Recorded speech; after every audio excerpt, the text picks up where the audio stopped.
आब ई पंचायत के जनप्रतिनिधि सबके मुखिया सरपंच आ समिति सबके मिलतनि आर्म्स के लाइसेंस सरकार के द्वारा। ई मुख्यमंत्री साहब के घोषणा छनि।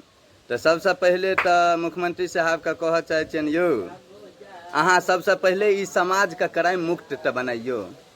एकटा छोट छीन गाँव सब कोन धकेल में कोन दुनिया में जा रहल छै तै पर नजर तो दिलियो।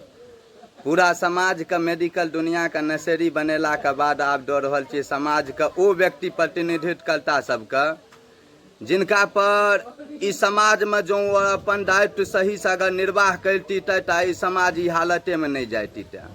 हम 99.99% जनप्रतिनिधि के चैलेंज कऽ के कहै छी अहाँ के क्षेत्र के कोनो क्षेत्र के होय आ नहीं जतुका नीक हेतै तो हमरा कमेंट में लोकेशन मारब, हम चेक करब अपने साहब के जे कोन पंचायत एहन अइ जाहिठाम का पंचायत आइ काल्हि में निर्मल ग्राम अछि, कोन पंचायत एहन अइ जतऽ नाला के संपूर्ण व्यवस्था अछि, कोन एहन पंचायत अछि जाहिमे लाइब्रेरी के उच्चतम व्यवस्था अछि, कोन एहन पंचायत छै जाहिमे कि हॉस्पिटल के उच्चतम व्यवस्था अछि, कोन एहन पंचायत या जाहिमे कि इमरजेंसी के समय में ओहि जगह पर आसपास में इलाज के सुविधा उपलब्ध हो जाए छै। कोनो अपन सबके क्षेत्र के मिथिला पूरा बिहार के हमरा लगे भऽ सकै गंगा के ओहि पार होय तो होय, लेकिन गंगा के एहि पार मिथिला के क्षेत्र में तो एकोटा पंचायत नहीं छै। तो हम निर्विवाद कहै छी आ संजोग से एकटा हेबे करते तो ताहि दुआरे हम कहलहुँ 99.99% 0.1% वह पंचायत सबके लेल छोड़ि देने छी।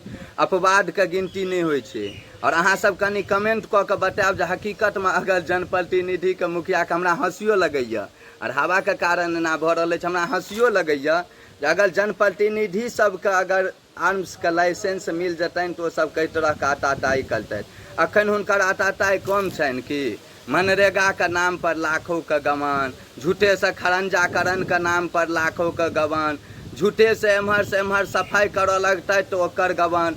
कखनो कखनो देखैत हेबै सोशल मीडिया पर नाला साफ करैत फोटो अबै छनि मुखिया सबके।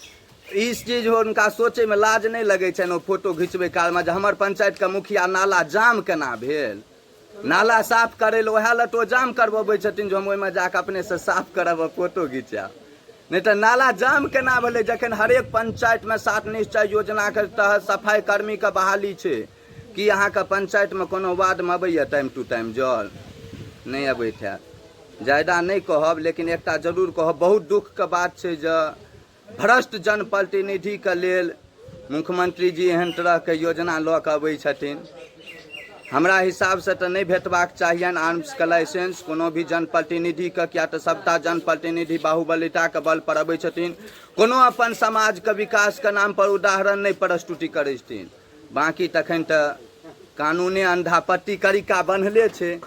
तो हम अहाँ की कह सकै छी, हम अहाँ आवाज उठा सकै छी। जय मिथिला।